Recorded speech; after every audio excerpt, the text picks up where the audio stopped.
Há 3 anos atrás, eu estava em uma caravana, bem distante da cidade mais próxima, e geralmente era completamente escuro à noite. Eu prometi que não fumaria do lado de dentro, então, à 1 da manhã, eu saí para um cigarro. Depois de alguns minutos parado na escuridão, eu pude perceber que consegui enxergar claramente a minha mão, algo que eu não conseguiria fazer nas noites anteriores. Então eu olhei para cima, esperando ver o brilho da lua cheia. Mas a lua não estava à vista. Ao invés, havia uma longa e brilhante nuvem bem acima de mim. Os romanos a chamaram de a Via Galáctica, a Estrada de Leite. Hoje nós a chamamos de Via Láctea. Para aqueles que perderam essa aula na escola, os fatos básicos são estes. Lembre-se de que um ano-luz equivale a 9,5 trilhões de quilômetros. A nossa galáxia tem um diâmetro de aproximadamente 100 mil anos-luz. O nosso Sol está localizado na extremidade de um dos braços espirais, a cerca de 26 mil anos-luz do núcleo da galáxia. São necessários de 200 a 250 milhões de anos para o Sol completar uma órbita em volta do núcleo. Ao redor da galáxia, acima e abaixo do disco, numa auréola circular, existem aproximadamente 200 aglomerados globulares, que podem conter até 1 milhão de estrelas cada. A Via Láctea contém 200 bilhões de estrelas, aproximadamente. Esses números são essenciais para compreender o que é uma galáxia. Mas quando a contemplamos, alguma parte da mente humana protesta que não pode ser assim. Mas uma investigação das evidências nos leva à conclusão que é. E se você chegar a essa conclusão numa noite escura e limpa, quando olhar para cima, você pode ver algo que irá mudar a sua vida. É assim que uma galáxia se parece, vista de dentro, dos subúrbios do nosso Sol. Através de um binóculo, para cada estrela que você consegue enxergar com o olho nu, você verá mais 100 ao redor dela, todas suspensas numa névoa azul acinzentada. Se você olhar através de um telescópio barato e esperar que seus olhos se ajustem à escuridão e consigam se focalizar, você vai ver o que essa névoa realmente é. Mais estrelas. Como poeira se estendendo até onde se parece ser o infinito. Mas você tem que ter o conhecimento. Enxergar é só metade. Naquela noite, 3 anos atrás, eu sabia de um pouco das coisas que estavam lá fora. O tipo, a escala e a idade das coisas. A violência e a destruição. A energia pulsante. A gravidade inexorável. E o desespero da distância. Mas eu me senti seguro, porque eu sabia que meu mundo está protegido pela mesma distância que os outros temem. É como se o universo estivesse gritando na sua cara. Você sabe quem eu sou, o quão grande eu sou, o quão velho eu sou. Você pode sequer compreender o que eu sou, o que é você comparado a mim. Mas quando você aprende ciência, você pode sorrir para o universo e responder: cara, eu sou você. Quando eu olhei para a galáxia naquela noite, eu sabia que até o mais fraco cintilar de uma estrela era uma conexão real entre o meu olho ao longo de um fino raio de luz até a superfície de um outro Sol.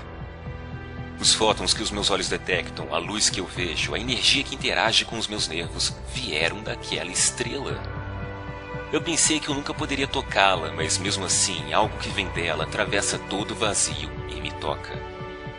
Eu nunca poderia ter imaginado. Os meus olhos viram apenas pequenos pontos de luz, mas a minha mente enxergou muito mais.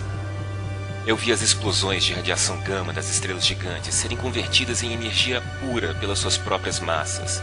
Flashes de luz que brilharam do outro lado do universo muito antes de a Terra ter se formado. Eu vejo o brilho invisível das micro-ondas da radiação de fundo deixado pelo Big Bang. Eu vejo estrelas vagando erroneamente a centenas de quilômetros por segundo e o espaço-tempo se curvando em volta delas. Eu até mesmo consigo ver milhões de anos no futuro.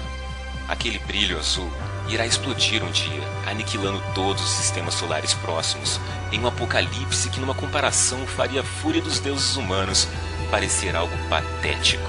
Mas foi a partir de uma destruição dessas que eu fui formado.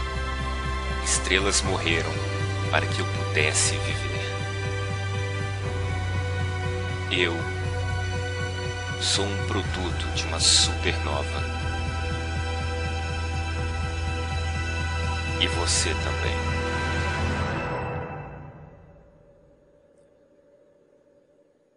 Na luz desses fatos indiscutíveis, dessa verdade parcial e reveladora, qual é o espaço que há no século XXI e além para as alegações mágicas das religiões organizadas? As primeiras religiões eram, por qualquer definição, primitivas. Por motivos de limitação de população, comunicação e regiões geográficas, elas nunca haviam crescido para nada além de uma preocupação local. Mas as religiões sofreram mutações através dos tempos e se tornaram mais sofisticadas, como que a cada geração os homens sagrados aprendessem o que funcionava ou não, o que deixava as pessoas obedientes e o que causava revolta, quais ideias as pessoas podem facilmente evadir e quais iriam assombrá-las até o ponto em que elas teriam de rezar para conter o medo crescente.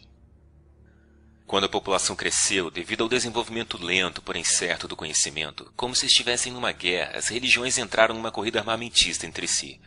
Dos deuses do vento, do trovão e do mar, as ameaças e as escalas de poder dos deuses cresceram a níveis supremos, ao ponto de que toda religião organizada possuía um deus que era onipotente, onibenevolente, onisciente, e palavras como infinito e eternidade são usadas sem escrúpulos, enquanto que todas as outras palavras são abertas a abuso até que elas signifiquem exatamente o que as religiões querem que elas signifiquem. Naquela noite sobre a Via Láctea, eu que tive a experiência, não posso chamá-la de uma experiência religiosa, porque eu sabia que ela não foi religiosa em nenhum sentido. Eu estava pensando sobre fatos e física, tentando visualizar o que realmente eu estava vendo, e não o que eu gostaria que fosse.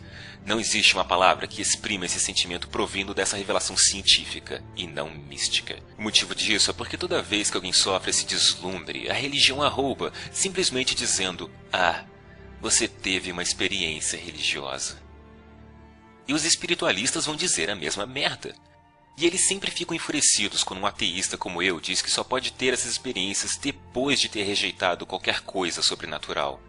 Mas eu admito que depois dessas experiências, quando a realidade me atinge como um bilhete premiado de loteria, eu frequentemente penso sobre religião. E o quão sortudo eu sou por não ser religioso. Você quer aprender algo sobre Deus? Ok. Isto é uma galáxia. Se Deus existe, Deus fez isto. Olhe para ela, admire-a, aceite-a, se ajuste a ela, porque essa é a verdade e provavelmente não irá mudar muito. É assim que Deus fez as coisas. Deus provavelmente gostaria que você olhasse para ela, aprendesse sobre ela, para tentar entendê-la. Mas se você não pode olhar, se você não quer nem tentar entender, o que isso diz sobre a sua religião? Como o bispo Ansel Andrews disse uma vez, quanto mais perto de uma igreja, mais distante de Deus. Talvez você precise se afastar da mesquita, se afastar da igreja, dos padres, dos omãs, dos livros, para ter qualquer chance de encontrar Deus. Esprema uma fração de uma galáxia na sua mente, então você terá uma ideia melhor do que está procurando. Quando você compreende, mesmo que parcialmente, a escala de uma única galáxia, você tem a impressão de desaparecer.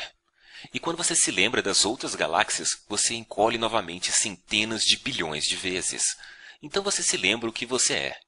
Os mesmos fatos que dizem quão insignificante você é, também explicam como você chegou até aqui. É como se você se tornasse mais real, ou talvez o universo se tornasse mais real. Repentinamente você se encaixa, você pertence, você não precisa se ajoelhar, você não precisa temer. Nesses momentos, a única coisa que você tem que fazer é continuar respirando. A matéria que o constitui desde quando você nasceu é tão velha quanto o cosmos. A forma pode ser nova e única, mas os materiais já têm 13,7 bilhões de anos de idade. Processados pela fusão nuclear em estrelas, moldado pelo eletromagnetismo, palavras frias para processos tão impressionantes. E esse bebê era você. É você. Você é impressionante. Não só está vivo, mas também tem uma mente. Qual tolo trocaria isso por qualquer bilhete premiado que já existiu? Quando eu comparo o que o conhecimento científico fez comigo e o que a religião tentou fazer, às vezes eu sinto calafrios. A religião diz às crianças que elas podem ir para o inferno e que elas têm de acreditar, enquanto que a ciência diz que elas vieram das estrelas e apresenta motivos nos quais elas podem acreditar. Eu já contei a diversas crianças sobre estrelas, átomos, galáxias e o Big Bang, e eu nunca vi o medo em seus olhos, apenas o encanto e a curiosidade. Elas querem mais. Por que as crianças nadam enquanto os adultos se afogam? O que aconteceu com a realidade entre a infância e a idade adulta? Será que alguém prometeu algo que é tão lindo que o nosso universo parece estúpido e vazio?